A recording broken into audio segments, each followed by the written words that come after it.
시장에 가면 계란도 있고 밥집도 있고 나물도 있고.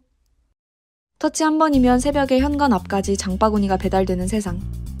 대형 마트와 이커머스가 일상이 된 2026년에도 투박하지만 정겹고 저렴한데 싱싱하기까지 한 물품들을 파는 이곳. 전통시장입니다. 그런데 요즘 이곳 전통시장의 분위기가 심상치 않습니다. 도대체 무슨 일이 벌어지고 있는 걸까요?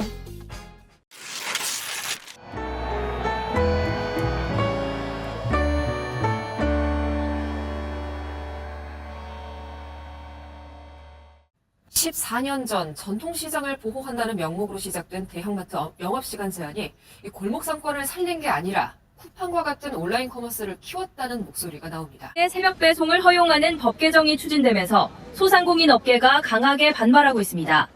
쿠팡을 견제하기 위한 규제 완화책이지만 골목 상권과 전통시장이 직격탄에 맞을 수 있다는 우려입니다. 지난 10여 년간 이곳 전통시장을 지탱해온 유통산업발전법. 그 핵심인 대형마트 영업 규제가 완화의 갈림길에 서 있습니다. 최근 정부의 규제 완화 기조에 상인들은 골목 상권에 고사라며 강력한 반대 입장을 표명하고 나섰습니다. 보호 중심 정책이 변화하는 상황에서 전통시장의 생존 전략은 어떻게 재편되어야 할까요?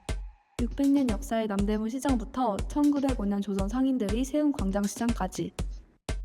전통시장은 단순한 장터를 넘어 지역 주민의 삶이 축적된 공간이었습니다.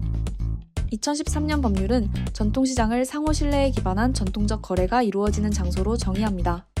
이는 전통시장이 단순한 상업 공간이 아니라 오랜 관습과 관계 속에서 유지되어 온 사회적 공간임을 의미합니다. 하지만 이 공간은 지금 또 다른 변화를 맞이하고 있습니다.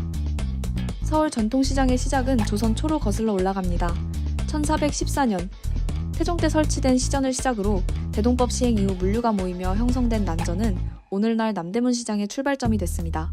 1905년 상인들이 힘을 모아 세운 광장시장은 외세의 경제 침탈에 대응하려는 자생적 노력이었습니다.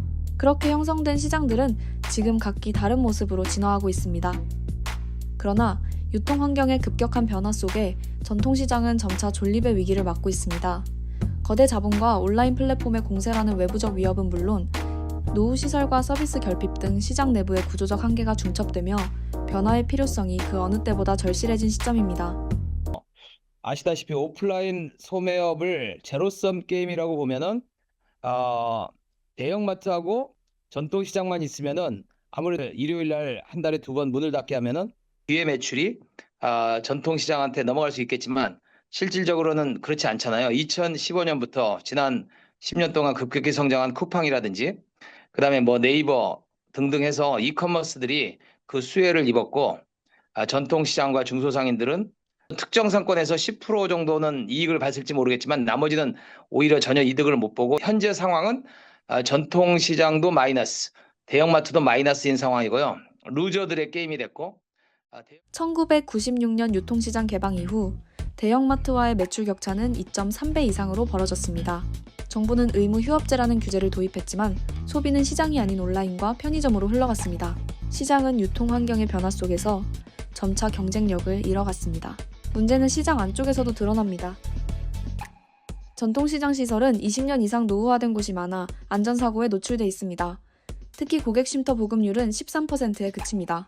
쾌적함과 위생을 중시하는 현대 소비자들에게 시장은 여전히 불편한 공간입니다. 가장 실질적인 기피 원인은 결제 시스템입니다. 소비자 55.2%가 카드 결제에 어려움을 꼽았습니다. 이는 단순히 지불의 불편함을 넘어 연말정산 혜택 차단으로 이어지며 가격 정찰제의 미비와 함께 시장 가격에 대한 불신을 키우는 구조적 한계가 됩니다. 시장에 오면 정해진 가격이 없다 보니까 매번 흥정해야 하는 게 사실 좀 부담스러워요. 가끔은 강매하는 분위기나 친절한 응대를 경험하기도 하는데 이런 서비스 차이가 크다 보니까 젊은 사람들 입장에서는 아무래도 다시 방문하기가 망설여지는 것 같습니다. 상인 10명 중 7명이 50대 이상인 고령화 구조 속에서 변화에 대한 대응력은 낮아질 수밖에 없습니다.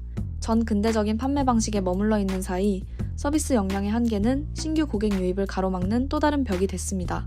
최근 바가지 논란으로 홍역을 치른 광장시장은 가장 먼저 신뢰라는 기틀을 바로 세웠습니다. 정량제 도입을 통해 투명한 거래 문화를 구축하자 이는 곧 젊은 세대의 거부감을 낮추는 계기가 됐습니다. 나아가 젊은 세대에게 인기 있는 성수동의 어니언 같은 힙한 브랜드들이 시장의 정취를 살린 공간을 선보이면서 광장시장은 전 세대가 고유의 콘텐츠를 소비하고 공유하는 매력적인 장소로 재탄생했습니다. 경동시장은 대기업 유입을 위기가 아닌 도약의 기회로 전환했습니다. 30년간 방치됐던 폐극장을 글로벌 브랜드의 문화 공간으로 개방하되 고객이 음료를 한 잔 마실 때마다 일정 금액을 시장 상생 기금으로 적립하는 구조를 만든 것입니다. 그 스타벅스는 또 네. 그 시장에 이거 하잖아요. 네.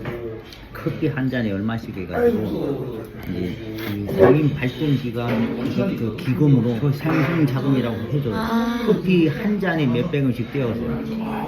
그래서 이제 스타벅스가 들어오면 이제 이렇게 시장에 돌아가면 안 이럴 때 이제 그래서 자금을 떠가지고 수리도 하고 시장 수리도 하고 뭐 많이 도와주죠 스타벅스는. 그러면 이렇게 모인 기금은 노후된 화장실을 고치고 전광판을 설치하는 등 시장 환경 개선에 즉각 환원되며 대기업과 전통상인이 함께 성장하는 실질적인 선순환 모델을 증명하고 있습니다.